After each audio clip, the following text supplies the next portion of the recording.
Dear viewers, اس video میں ہم جانیں گے لفظ کی تعریف اور اس کی اقسام کے بارے میں۔ ڈیئر ویورز، عربک گرامر کی اصطلاح میں لفظ کی تعریف اس طرح بیان کی جاتی ہے کہ ما یتلفظ بہ الانسان، کہ جس کے ساتھ انسان تلفظ کرے، گفتگو کرے، کمیونیکیٹ کرے، وہ لفظ کہلاتا ہے۔ اور ان دا ڈکشنری یعنی لغت میں لفظ کا معنی ہے الرمی، یعنی پھینکنا۔ اور جب ہم کسی چیز کو پھینکتے ہیں تو وہ ایک جگہ سے دوسری جگہ منتقل ہو جاتی ہے۔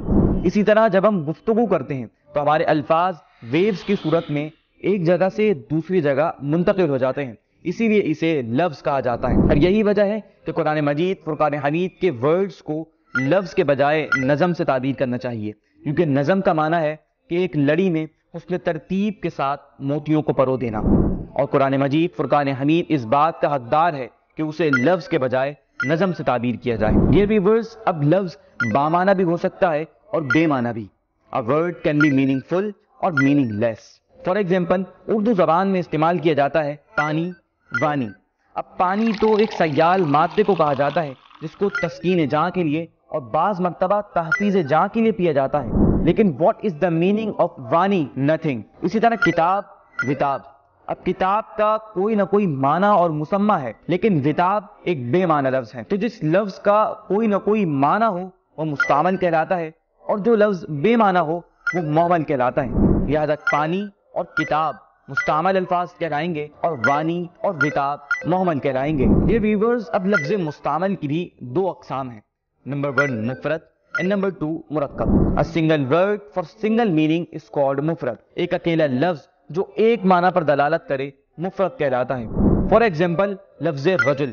عربی زبان میں مرد کو رجل کہا جاتا ہے۔ اب لفظ رجل کا ایک معنی ہے، لہذا یہ مفرد کہلائے گا۔ A compound word is called مرکب۔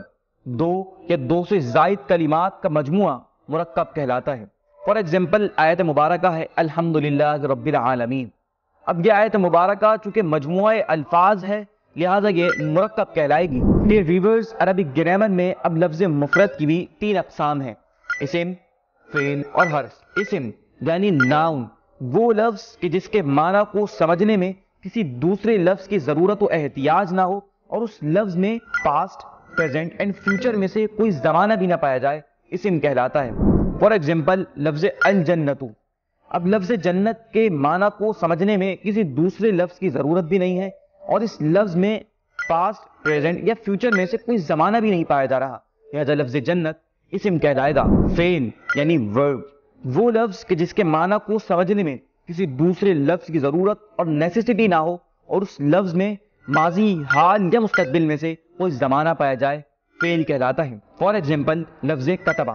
اس کا معنی ہے اس نے لکھا۔ اب اس لفظ کے معنی کو سمجھنے میں کسی دوسرے لفظ کی ضرورت نہیں ہے اور اس لفظ میں زمانہ ماضی پایا جا رہا ہے، لہذا لفظ کتبہ فعل کہلائے گا۔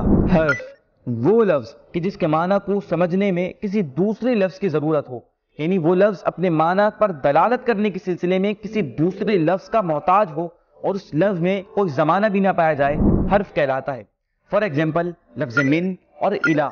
من عموماً ابتدا کو بیان کرنے کے لیے آتا ہے اور الہ انتہا کو، یعنی جب بھی کسی فعل کی ابتدا بیان کرنا مقصود ہو تو من استعمال کیا جاتا ہے، اور جب بھی کسی فعل کی انتہا بیان کرنا مقصود ہو تو الہ استعمال کیا جاتا ہے۔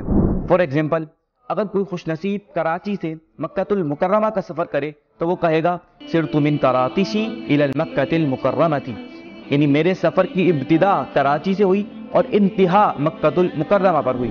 اب اگر اس جملے سے سرتو، کراتشی اور المکہ المکرمہ کے الفاظ کو ہٹا دیں تو من اور الہ کی معنوی افادیت باقی نہیں رہتی، لہذا من اور الہ حرف کہلائیں گے۔ ڈیئر ویورز، اس ویڈیو میں ہم نے لفظ کی تعریف، اس کی اقسام مستعمل، مہمل، مستعمل کی اقسام مفرد، مرکب اور لفظ مفرد کی 3 اقسام یعنی اسم، فعل اور حرف کے بارے جانا۔ اسم، فعل اور حرف کی علامات جانیں گے ہم اگلی ویڈیو میں۔ سو ڈیئر ویورز، یہ ویڈیو آپ کو کیسی لگی؟ آج کے لیسن کے بارے کوئی سوال یا اشکال ہو تو کمنٹ سیکشن میں ضرور کیجیے گا۔ اس ویڈیو کو لائک، شیئر اور اس چینل کو سبسکرائب کرنا نہ بھولیے گا۔ شکریہ۔